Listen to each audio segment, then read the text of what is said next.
Hello বন্ধুরা, আমার চ্যানেলে সবাইকে অনেক অনেক স্বাগত জানাই। তো এই যে সকাল সকাল ভিডিওটা শুরু করে দিলাম। আজকে কিন্তু অনেকটা সকাল সকাল ভিডিওটা শুরু করে দিয়েছি। তো এখন 8টা কি 8:30 এরকম বাজে, আর আমি সকালবেলা উঠে স্নান করে নিয়েছি। দেখো, স্নান করে কাপড় টাপড় পরে পুরো রেডি হয়ে যাচ্ছি। এই মাত্রই কিন্তু আমি স্নান করে আসলাম, দেখতেই পাচ্ছ। আর প্রথমেই আমি যেটা করব, আগে বেড কভারটা চেঞ্জ করে নেবো।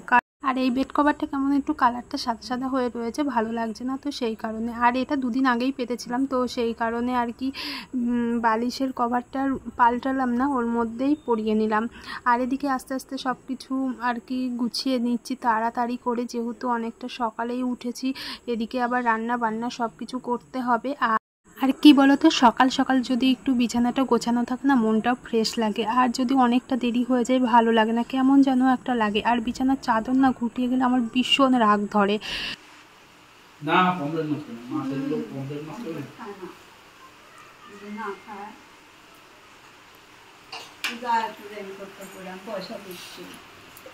পয়সা তোমার দেওয়াই লাগবে। তো যাই হোক, এই যে আমার সকালের কাজ কিন্তু হয়ে গিয়েছে। আর আমি আরেকটু রেডি হয়ে মাথা আছড়ে সিঁদুর পরে টিপ পরে তো চলে আসলাম। এবার কিন্তু রান্নাঘরে যেতে হবে সকাল সকাল। আর এইদিকের ওয়েদারটা দেখো, খুবই সুন্দর, দারুণ লাগছে। ঝিরিঝিরি বাতাস হচ্ছে, আর মাঝে মধ্যে একটু বৃষ্টি আসছে। তো এই ওয়েদারটা বেশি ভালো লাগে। তো বেশি মানে ঠান্ডাও না, বেশি গরমও না। কিন্তু যা গরম পড়ছে, বাপরে বাপ! 3-4 দিন তো একভাবে নিম্নচাপ হয়ে গেল, তারপরে আবার শুরু হয়ে গিয়েছে বৃষ্টি। দেখো, বৃষ্টির চোটে আমাদের এই স্থলপদ্ম গাছটা পুরো সাদা ফুল গাছের মধ্যে হেলে পড়েছে। আর কাঞ্চন ফুল গাছে কি সুন্দর ফুল হয়েছে। আর মা কিন্তু সকালবেলা ভিজে ভিজে ফুলও তুলে নিয়েছে। আর যে কটা আর কি তুলতে পেরেছে সে কটা তুলেছে। আর গাছে এখনও ফুল রয়েছে। আর গাছটা যেভাবে হেলে পড়েছে, জানি না ঠিক হবে কি না, মনে হচ্ছে যে গোড়া থেকে উপড়ে যাবে। আর দেখো, আমি তোমাদের সঙ্গে গল্প করতে করতে রান্নাঘরে চলেও এসেছি। আর এত তাড়াতাড়ি তো কাজ বাজ হয়ে গেলে বেশ ভালোই লাগে। তো আজকে আমাদের সকালে আর দুপুরে কিন্তু একবারেই রান্না হচ্ছে, কারণ আমাদের বাড়িতে হচ্ছে আমার মাসি শাশুড়ি, মেসো আর একটা ভাই আসবে, মানে মায়ের বোন আসবে। তো সেই কারণে কিন্তু হচ্ছে সকালবেলা থেকে তোড়জোড় রান্না শুরু করে দিয়েছি। যেহেতু অনেক দূর থেকে আসছে, তোমরা গঙ্গারামপুর নাম শুনেছো, মালদার ওইদিকে। তো ওইদিকে বাড়ি, মানে হিল্লি বর্ডারের আবার ওইদিকে। তো আমি কখনো ওইদিকে যাইনি, মানে হিল্লি বর্ডারের ওইদিকে যাইনি, কিন্তু মালদা পর্যন্ত গিয়েছি ট্রেনে করে। তো যাই হোক, ওখান থেকে আর কি আসছে মাসি মেসোরা, সেই বিয়েতে এসেছে আবার এত দিন পরে আসছে।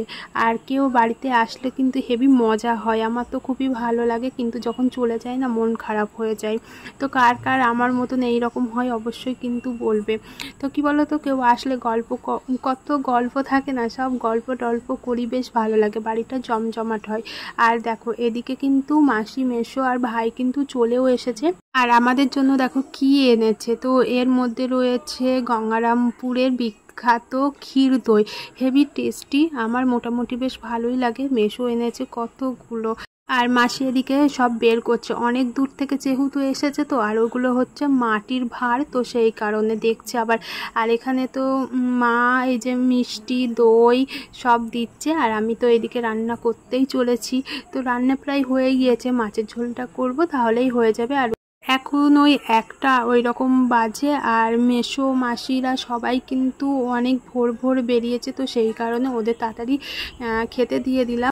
সবার কিন্তু দুপুরে খাওয়া দাওয়া হয়ে গিয়েছে আজকে অনেক তাড়াতাড়ি। তো আমি পরে খাবো, তো অপু আসবে, আমরা দুজন একসঙ্গে খেয়ে নেব। তো সেই কারণে আমি আর এখন খেলাম না। তো বন্ধুরা, এখন বাজে সন্ধ্যা 7:30। সেই যে তখন তোমাদের সঙ্গে দেখা হয়েছিল, তারপর থেকে আর দেখাই হয়নি। তো তারপরে আমরা খাওয়া দাওয়া করেছিলাম, মা মাসিরা সবাই আগে আগে খেয়ে নিয়েছিল, কারণ সকালে মা খায়নি। তো আমরা পরে খেয়েছিলাম, মানে যেরকম টাইমে খাই আর কি। আর মাসিরা যেহেতু অনেকটা দূর থেকে এসছে, তো তাড়াতাড়ি আর কি খাওয়া দাওয়া হয়ে গিয়েছিল। আর আমি আর অপু দোকান থেকে আসলো, তারপরে একটু মানে ঘুমালাম। একটু না ঘুমালে আর হয় না, মানে খাওয়া দাওয়ার পর না শুলে হয় না। তো শুয়েছি, ঘুমিয়ে পড়েছি। তারপরে একটু সন্ধ্যা দিয়ে আর মা মাসিরা মেসো সব গিয়েছিল দিদিদের বাড়িতে, ওখান থেকে চা খেয়ে এসছে। দিদিদের বাড়িতে জানোই তো কাছে। তো বললাম চা করি, তো বললো খাবো না, তুমি করো, আমার আর একা একা ভালো লাগে না, তো সেই জন্য আমি আর চা খেলাম না আজকে। তো যাই হোক, এই যে আমি বসে পড়লাম আমার কাজ করতে, এখন ভিডিও এডিট করব। আর ওদিকে মা আর মাসির সঙ্গে গল্প করছিলাম, মা আর মাসি টিভি দেখছে, গল্প করছে, দুই বোন এক জায়গায় হলে যা হয়, তো আমাদের ক্ষেত্রেও কিন্তু হয়। ওরা বয়স হয়ে গিয়েছে বলে ওরা বেশি গল্প করে, আমরা করি না। আমি আর ববি যেখানে থাকবো মানে গল্প, আর আমার বৌদিরা তো সেই রকম গল্প শুরু করে দিই। তো যাই হোক, আমারও গল্প ভালো লাগে খুব করতে। আর ও ঘরে কিন্তু আমি এতক্ষণ গল্প করছি আমার সন্ধ্যা দিয়ে। তো যাই হোক, তো আমার তো কাজ করতে হবে, তো দুদিন ভিডিও দেওয়া হয়নি, তো এই যে আমি এখন ভিডিওটা এডিট করব। আর মেশো আর একটা ভাই এসেছে, ওরা গেল একটু বাজারের দিকে ঘুরতে। তারপর এখন আবার রাতের রান্নাবান্না রয়েছে, কিন্তু ভিডিওটা এডিট করে তারপর রাতের রান্নাবান্নার দিকে আবার রান্নাঘরের দিকে যেতে হবে। এই যে ভিডিওটা এডিট করে তারপরে আমি যাবো আবার রান্নাঘরে, রান্নাটা করতে হবে। তাহলে আমি ভিডিও এডিট করে নিই, তারপরে আবার দেখাচ্ছি।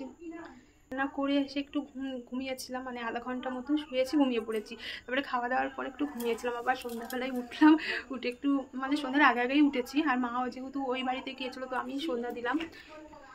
তো চলো তাহলে আমার কাজটা আমি করে নিই।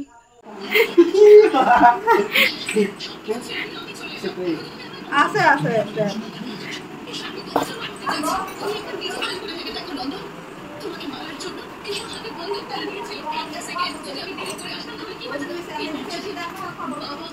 দেখতেই পারলে সবাই তো টিভি দেখছে, আমারও কেমন যেন একটা লাগছিল ভিডিও করতে। তো যাই হোক, মেশো বলছে কোনো ব্যাপার না, ভিডিও করো। আর আর রাতে রান্নার জন্য আমি আর মা তো চলে আসলাম। মা এখানে আটা মেখে দেখো রুটি বেলে দিচ্ছে, আর আমি শুধু ছেঁকবো। আজকে কিন্তু অনেক রুটি হবে, তো সেই কারণে মা একটু বেলে দিচ্ছে, বেশ ভালো হবে, তাড়াতাড়ি হয়ে যাবে। তো যাই হোক, দুজনা মিলে গল্প করছি আর রুটি বেলছি, তো এরকম মানে বেশ ভালোই লাগছে। আর এখন প্রত্যেক দিন না দুবেলা রুটি করতে করতে রুটিগুলো এখন ফোলেও। আর আগে না কিছুতেই রুটি ফুলতো না, যখন প্রথম প্রথম। তো আস্তে আস্তে মানে সব কিছুই আর কি শিখে গিয়েছি। তো যাই হোক, এখানে কিন্তু অপু চলে এসছে, ওই আর কি ভিডিওটা করে দিচ্ছে। আর আমাদের রুটি করা কমপ্লিট হয়ে গিয়েছে, আর এখন আমরা ভাজবো ডিম। লঙ্কা পেঁয়াজও আর কি কাটা হয়ে গিয়েছে। আর আগেও জানো তো সত্যি আমি ডিমটাও মানে ভাঙতে পারতাম না, ভয় লাগতো কি হবে না হবে, তো এরকম একটা ভয় লাগতো। তো যাই হোক, এখন কিন্তু সব মানে ডিম ভেঙে রুটি করা থেকে সব কিছুই আমি শিখে গিয়েছি।